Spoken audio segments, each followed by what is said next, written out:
Laidą pristato Mercedes-Benz GLC Coupe. Mercedes-Benz. The best or nothing.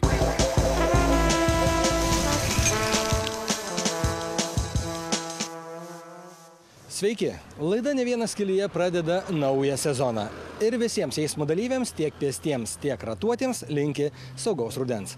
Nuo ruduo, kaip visuomet, prasideda naujaisiais mokslo metais, automobilių spūstimis, vairuotojų kantrybės ir moksleivių atidumo išbandymų.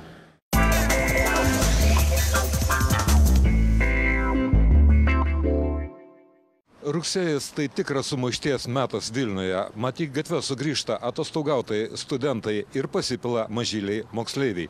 Ką daryti, kad neįvyktų jokios nelaimės? Pradėkime nuo moksleivių.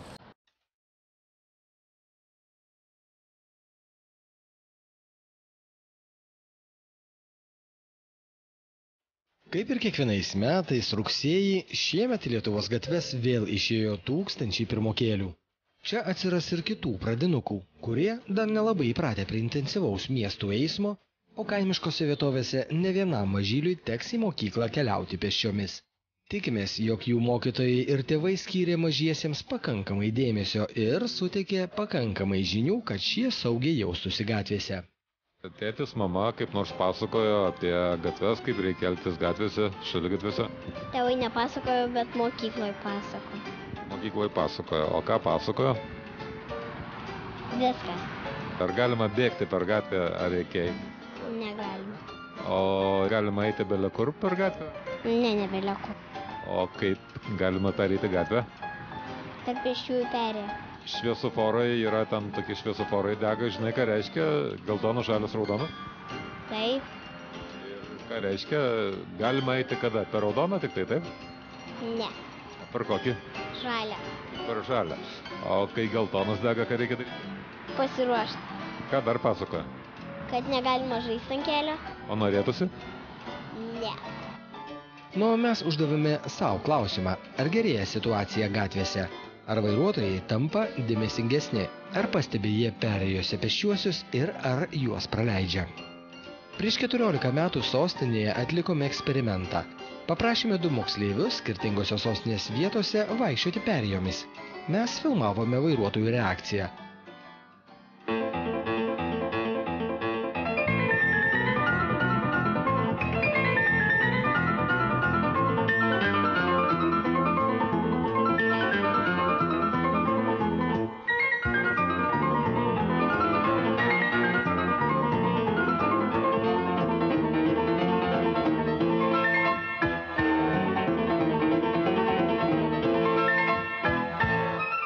Pirmosiomis rugsėjo dienomis prie mokyklų budėjo gyvi ir negyvi policininkai, visi vairuotojai važiavo tikrai atsargiai.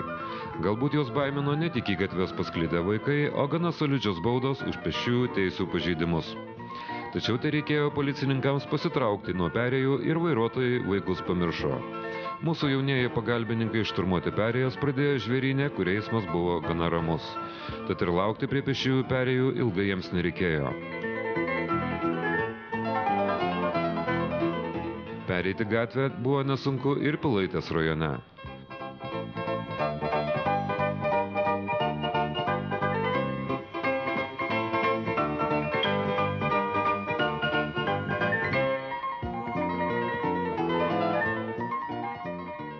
Eksperimento dalyviams persikėlus į Saltoniškių gatvę įveikti perėją tapo kur kas sunkiau, mat automobiliai čia važiavo kur kas greičiau.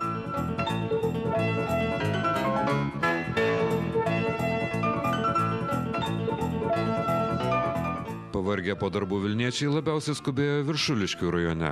Moksleivius čia retas ketino praleisti. Eksperimento dalyvių komplimentų nusipelnė sostinės troleibusų vairuotojai. Jie greičiausiai prie perėjų sustabdydavo savo sunkius ir nerangius troleibusus. Reikia dažnai palaukti ilgai. Toli gražu ne visi sustoja, lekia sau ir viskas. Na, štai tokios eksperimento pabaigos mes tikrai negalėjome numatyti.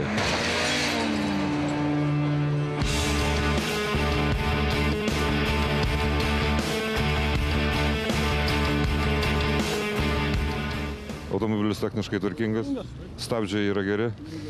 Nematėt ženklo, kad yra pėsčiųjų perėja? Tai mačiau, bet ta prasme, galvoju, jisai pravažiuos ir normaliai, jis pradėjo stabdyti greit. Aš pradėjau staigiai stabdyti, nes pamačiau, kad troleibusas praleidinėja 2 vaikus, ir atsitiko, kas atsitiko. Policininkai patvirtino, jog sostinėje tokia avarija gana tipiška. Dėl nedrausmingų vairuotojų dažnai nukenčia ne tik pėstieji, bet ir drausmingi jų kolegos sustoja praleisti pėsčiųjų. Po 6 metų 2008-aisiais eksperimentą pakartojome. Nors perėjas įveikti buvo lengviau, bet situacijų su cypiančiais stabdžiais išvengti nepavyko.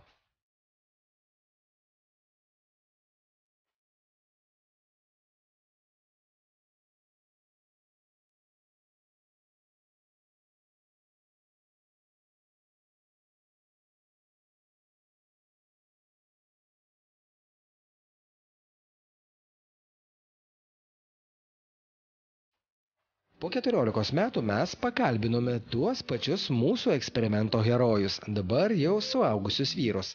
Taigi ir mūsų gatvėse per 14 metų kas nors pasikeitė.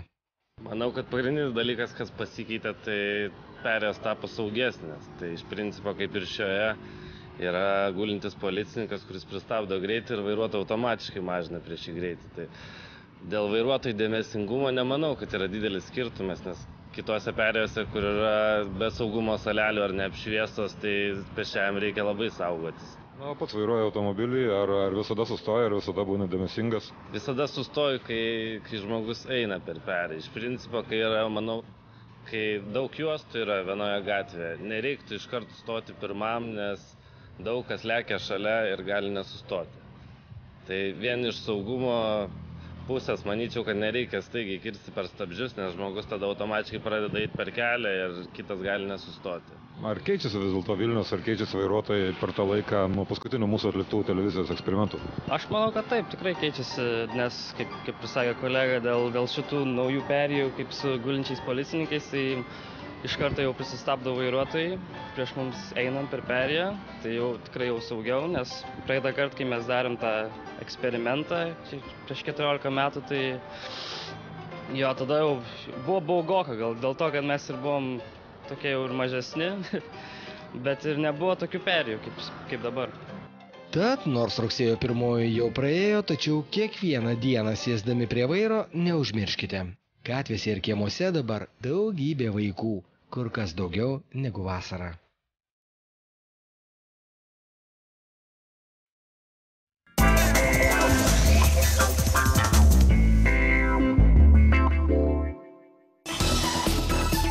Vilniaus apskrities vyriausiojo policijos komisariato kelių policijos valdybos pareigūnai jau nuo praėjusios savaitės kontroliuoja, kaip vairuotojai ir pėstieji laikosi kelių eismo taisyklių reikalavimų. Intensyvesni nei įprasta jų veiksmai tęsis ir artimiausiu metu. Ypatingas dėmesys bus kreipiamas keliams šalia vaikų mokymo ir ugdymo įstaigų, pavojingoms intensyvių pėsčiųjų eismų pasižyminčioms pėsčiųjų perėjoms. Taip pat bus vykdoma sustiprinta transporto priemonių važiavimo greičio kontrolė. Naujaisiais mokslo metais vyks saugaus eismo akcija, kurios metu šalies keliuose visais būdais bus fiksuojamas net ir mažiausias greičio viršijimas. Šalyje jau prasidėjo tradicinis 15 konkursas Geriausias Lietuvos vairuotojas. Viso vyks 3 atrankiniai etapai. Vilniuje vyko vakar Ogmijos mieste, Klaipėdoje dalyviai varžysis rugsėjo 10 dieną kruizinių laivų terminale, Kaune rugsėjo 17. Po atrankų paaiškės finalininkai, 5 geriausi ir dar papildomai 2 damos iš kiekvieno etapo. Taigi 18 finalininkų varžysis rugsėjo 18 dieną 10 val. Kaune prie Žalgirio arenos. Nugalėtojų laukia įspūdingi Toyota, Neste ir Bilstein prizai. Tačiau patys dalyviai teigia į konkursą susirinkantys ne dėl prizų, o dėl įdomios kovos ir galimybės pagerinti savo vairavimo įgūdžius, susitikti su automobilių sporto meistrais, kurie konsultuos kiekviename etape. Atrankiniuose etapuose dalyvių laukia ir teorinės ir praktinės užduotys, o finale pretendentams reiks demonstruoti savo išprusimą, nuovoką ir vairavimo sugebėjimus daugelį sričių susijusių su automobilizmu. Be abejo, reiks atlikti ir saugaus eismo užduotis. Registracija į konkursą vyksta internetu. Neseniai buvo modernizuotas transporto techninio apžiūrų centras Kaune, Raudondvario plente.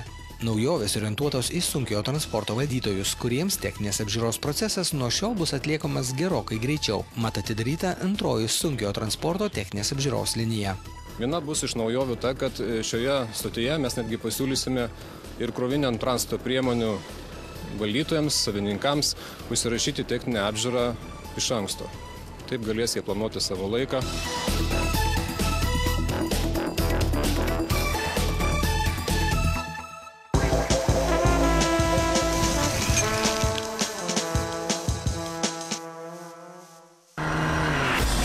Laidą pristato Mercedes-Benz DLC Coupe. Mercedes-Benz, the best or nothing.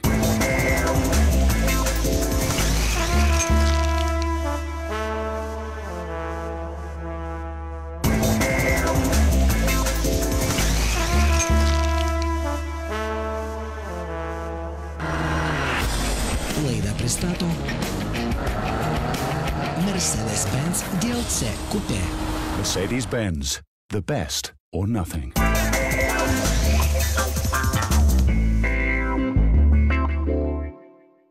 Dabar mes jums parodysime detektyvinį reportažą. Visi puikiai žinome, jog šalies keliuose važinėja begalė senų automobilių. Tačiau senas nereiškia blogas. Svarbu, kaip šeimininkas jį prižiūri, o taip pat kaip techninės apžiūros kontrolieriai kontroliuoja automobilį ir jo šeimininką. Taigi šiandien mes išsiruošėme į itin slaptą reidą, kuriame kontroliuosime, kaip kontrolieriai kontroliuoja senus automobilius.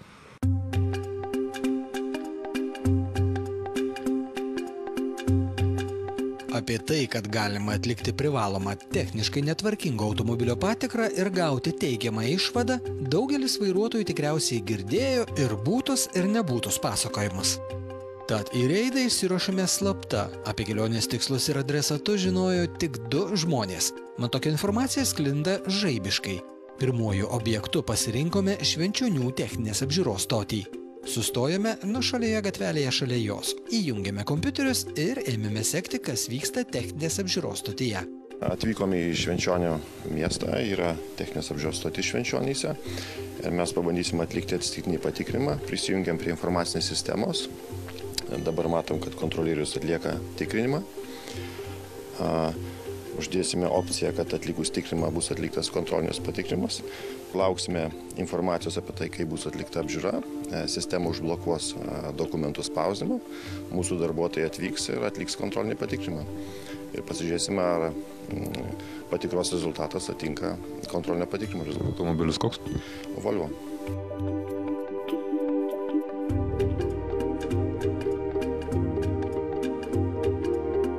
Automobilis Volvo V70, buvo 3 trūkumai rasti. Žibintai, priekinis kairys nesureguliuotas, tada rankinis stabdys, silpnus efektyvumas ir duslintuvo tvirtinimas, ten pats duslintuvo tvirtinimas. Tai reiškia, kad šis automobilis galėjo gauti techninę apžiūrą, ar ne? Ne, jokių būdų. Pakartotinio patikrinimo rezultatai, ar jie atitiko pradinius? Pilnai atitiko, nes buvo nustatyti tie patys trūkumai, kurie ir buvo. Ir jie yra, buvo užfiksuoti dar papildomai mes irgi, kad nuotraukos pasidarėm, kad tikrai jie tokie buvo ir matavimai ir visa kita, o kitų trūkumų apžiūros metu nebuvo nustatyta. Žodžiu, kontrolieriaus laukia ne papeikimas, o pagirimas. Nu, ne, tai vis tiesiog atliko savo darbą tinkamai.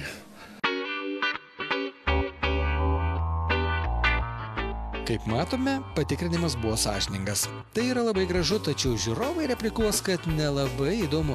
Tad važiuojame medžioti toliau. Mūsų bendražygiai iš Techninių apžiūrų asociacijos Transeksta tokias medžioklės rengia dažnai. Tad žino, kur važiuoti, žino kiekvieną kontrolierių bei jo nuodėmes. Taigi sustojame Nemenčinėje. Čia nemaža stotis. Joje lankosi ir daugybė Vilniaus vairuotojų. Mūsų dėmesį patraukė senutė Audi 80, vadinama Bulka. Joje kontrolierius neranda jokių trūkumų. Automobilis tiesiog slyste praslysta. O tai jau įtaru.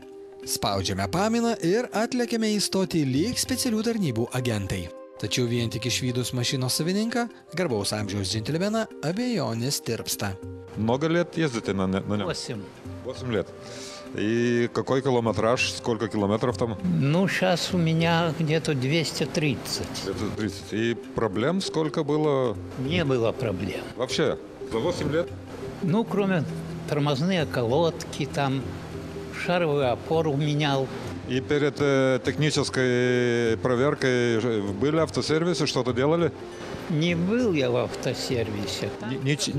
Ничего не подготовили специально? Нет, их не надо было готовить. Просмотрел и все, и проверял. И очень, говорит, нормальная машина, я не знаю. Senas, labai senas Audi automobilis ir pasirodo, kad netgi tokie seni automobiliai neturi jokių trūkumų, važiuoja saugiai, techniškai tvarkingai.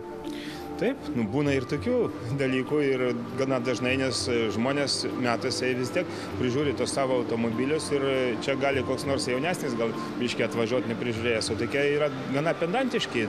Smagiai apibendravę Nemenčinėje nutarėme palikti Vilniaus regioną, nes informacija tarp kontrolierių plinta žaibiškai. Netingime nuvairuoti į Jonavą, tai jau Kauno regionas. Čia mums užkliūna kontrolierių teigiamai įvertinti 2 seni automobiliai – prancūziškas ir amerikietiškas. Sako, kad prancūziškos mašinos nepatvarius, tam dažnai genda, reikia remontuoti. Kaip pas jūs? Nu, brangios mašinos, išlaikymas brangus. Jo, aš už ją mokėjau 18 000, skaitykite, jau kiek sukišau, tai daug. Prieš pat krizę aš jau pirkau ją, 18 000 mokėjau. Tai praktiškai praradot labai daug. Labai daug. Aš jai sukišau jau apie kokį 15 000 jau. 18 mokėjot ir 15 pridėjot? Taip. Nu, aš jau nuo pat pradžių su jom bendrauju, prancūziškom, jo, nuo pat pradžių. Tai kodėl renkatės, jeigu tai brangiai kainuoja? Nu, ką daryti, nu, nežinau, aš pripratęs jau prie jos. Vairuotojai, aišku, kaip jums, kaip ir policininkui, sako, mano automobilis geras, atleiskit, praleiskit. Nu, nepasakyčiau, kitas nu, anksčiau gal buvo, bet dabar sakyčiau, kad suprantate, daugiau žmonės atvažiuoja, kad man surašytum, kas bloga. O šitas, pavyzdžiui, žmogus atvažiavo. Tikrai jis atsiremontavęs, parodė dokumentus, tikrai žmogus įdėjęs ir jis atvažiavo, net šiaip savo. Į apžiūrą. Atvažiavo pasiruošęs apžiūrai. Sako, kad blogi amerikonai, ar tiesa? Čia vairuotojas blogas, ne mašina. Taip. Seniai važiuojat? Nu, aš jau 20 metų, kai važinėjau, bet su amerikonu jau kokie 6 metai. Nu, jinai man daugiau kaip darbinė ir kaip išvyka, didelė mašina. Ir per tuos metus daug pinigų paklojot, kaip sakyti, remontui ar nelabai? Praktiškai nieko. O prieš techninę apžiūrą reikėjo pinigėlių kišti daug, ruošiat specialiai kažkaip ar... Aš pats tvarkausi visas mašinas, taip, po truputį, va. Tai ten nuvažiuoji, tai tą pasidarai, tai dar gauni, dar kažkur, tai va taip po truputį. Ir mašina prižiūrima ir jokios bėdos ar kontrolieriai neturėjo jokių priekaištų? Nu, kaip ir taip. Tiesa, išaiškėjo, kad kontrolierius nepastebėjo nemenko trūkumo. Amerikinėme automobilyje trūksta vieno saugos diržo. Už tai matyti jam kailį lups stoties viršininkas, kentėjęs jo garbė ir piniginė. Tačiau ne šventieji puodus lipdo, klaidas darome visi. Tikimės, kad tai klaida, o ne specialiai nepastebėtas trūkumas. Taigi mūsų reido dieną didelių detektyvų nebuvo. Kontrolieriai savo darbą dirbo gerai, o iš techninės apžiūros stočių išvažiavo tvarkingi automobiliai. Automobiliai tikrai buvo, sakykime, kuriuos tikrinome, buvo seni, 20, 14, man atrodo, 16 metų senumo, bet vėlgi įsitikinom, kad vairuotojai, kurie prižiūri tos automobilius ir nėra trūkumų. Tai tikrai tokie džiuginantis faktai ir kada kalbant su kontrolieriais, jie tikrai patvirtina, kad paskutiniu metu žmonės daugiau kreipia į automobilio techninę būklę, kartais pasitikrina prieš važiuojant į techninę apžiūrą, kita dalis vairuotojų atvažiuoja į techninę apžiūrą, tada surašomi visi trūkumai ir važiuoja į servisą. Taigi galime sakyti, kad tai, kad gatvėse važinėja seni automobiliai, tai nėra pati didžiausia bėda. Bėda yra vairuotojai, žmogiškasis faktorius ir, aišku, techninės apžiūros kontrolieriai, ar jie objektyviai ir sąžiningai patikrina. Manau, kad taip, nes bet kokiu atveju nuo kontrolieriaus sąžiningumo, nuo jo kvalifikacijos priklauso ir, sakykime, ir automobilių techninė būklė, nes jeigu jis nepažymės trūkumo ar nesąžiningai pažymės nesančių trūkumus, tai bet kokiu atveju tas automobilis bus kelyje netvarkingas. Ir šiandien dienos tokie patikrinimai, kurie organizuojame mes patys gan dažnai, mėnesį tikrai vieną kartą išvažiuojam, tai parodė, kad nėra 100% visi kontrolieriai atlieka savo darbą. Radom vieną nepažymėtą trūkumą didelį, vieną nepažymėtą nedidelį trūkumą. Tai iš tų mūsų patikrinimų, tai 50% ne visi sąžiningai atliko savo darbą. Jeigu surandame 4 ir daugiau didelių trūkumų nepažymėtų, tai tokie kontrolieriai nelieka dirbti įmonėje, nes jie yra atleidžiami, tai yra Valstybinės kelių transporto inspekcijos viršininkai. viršininko įsakymas. Jeigu tikrina valstybinė kelių transporto inspekcija ir kaip šiandien buvo surastas vienas didelis trūkumas, yra kontrolieriai baudžiami administracinė bauda, o kada asociacija tikrina, tai mes tiesiog patikrinam, tuos rezultatus perduodam įmonės vadovui, kuris mato ir tada imasi, kai jau jisai pats veiksmų. Ar daug šiemet nubaudėte? Atleisti buvo, manau, kad kažkur tai per visą Lietuvą buvo 3 žmonės. Šiemet? Taip, šiemet. Ir piniginiam baudom, tai aš negalėčiau tiksliai pasakyti, bet manau, kad kokie 20 žmonių tikrai gali būti gavę piniginės baudas, kada jiems buvo surašyti administracinių teisės pažeidimo aktai. Bendradarbiaujate su STT, skelbėte įvairias kovas prieš korupciją, prieš kyšininkavimą, skatinate netgi kontrolierius išduoti tos asmenys, kurie siūlo kyšį. Taip, mes pradėjom labai aktyviai bendradarbiauti su STT, atvažiuoja jų žmonės, kada vyksta kvalifikacijos kėlimai kontrolierių, aiškina pasiekmes, kaip užkardinti šitos dalykus. Aišku, mes irgi patys organizavom ir direktoriam tokius pasitarimus, kad kokių veiksmų reikia imtis, tai pagal rekomendacijas, STT rekomendacijas mes ir įdėgėm savo įmonėse tas sistemas, kad kontrolieriai būtų skatinami už pridavimą, galima sakyti, policijos pareigūnams tuos vairuotojus, kurie siūlo kyšį, kurie neatsisako to siūlymo, bet tikriausiai mūsų didesnis tikslas yra, kad tokia prevencinė priemonė, kad vairuotojai būtų įspėjami, kad nesiūlykit to kyšio. Manau, kad tokios priemonės po truputėlį, bent mes susidurėm su mažesniu tų siūlytojų skaičiumi. Jis tiek negali pasiūlyti, kiek įmonė žada kontrolierių, jeigu jisai bus suformintas ir bus pranešta policijos pareigūnam, įmonė iki 500 eurų premiją skirs kontrolieriui, tai bet koks vairuotojas, žinodamas šitą, tikrai manau, kad nenorės turėti teistumą ir kartu praras savo tos 50 ar 30 eurų.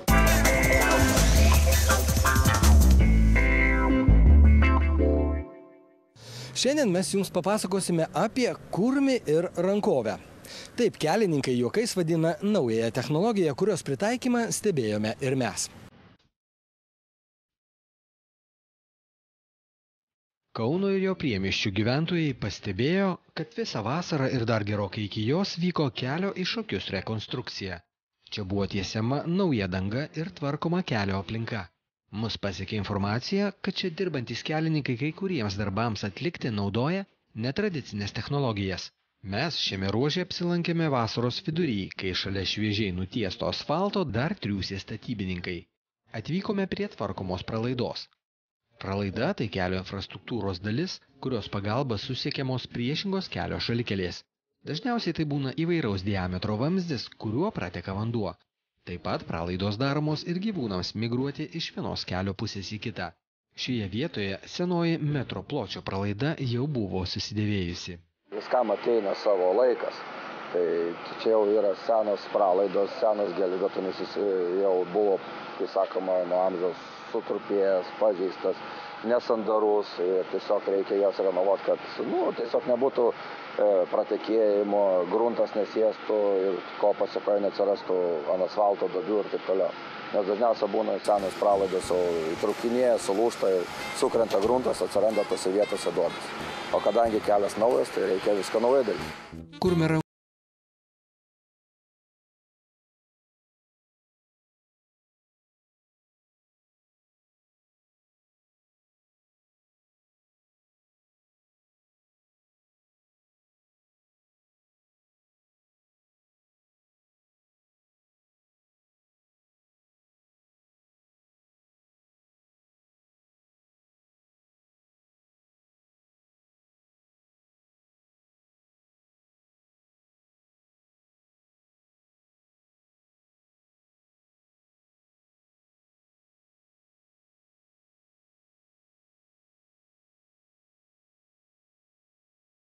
Yra kompiuterinė programa, kuri viską, kaip sakoma, pateikia kompiuterio ekrane. Tai lempos yra traukiamos, kiekvienas diametras turi tam tikrus greičius, tam tikrus slėgius. Tam tikra technologija yra naudojama kiekvienam diametrui ir tam tikro lempų galingumas ir taip toliau. Kad pralaida taptų tvirta ir atitiktų visus reikalavimus, pagal kiekvieno vamzdžio diametrą sukuriama kompiuterinė programa, pagal kurią tam tikrų greičių traukiamos kaitinimo lempos. Tuo pačiu reguliuojama ir jų temperatūra. Visą tai atlikti padeda vaizdo kameros ir kompiuteris. Nors Lietuvoje tokia technologija dar tik pradėta taikyti, tačiau Europoje ir pasaulyje toks metodas jau ne naujiena.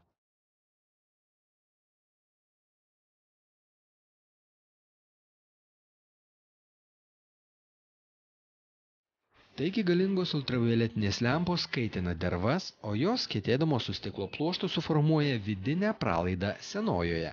Vos kiek daugiau nei centimetro storio naujasis vamzdis yra neįtikėtino tvirtumo. Jam nebaisus jokie klimatiniai reiškiniai.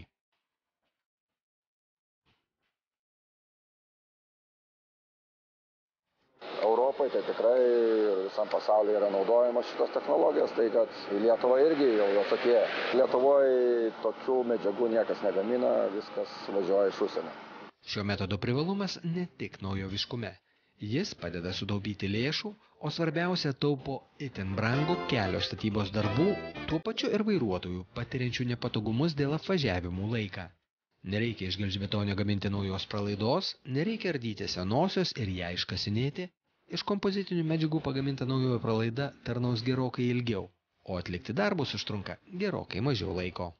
Sakykim dieną. Viską įsiplaunam, susitvarkom, ką reikia, pataisom. Realiai dienos darbas.